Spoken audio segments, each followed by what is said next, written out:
de mare chef, cheful cel mai mare. Vă spun că o să fie cheful cel mai tare.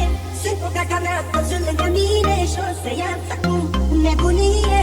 E chef mare, la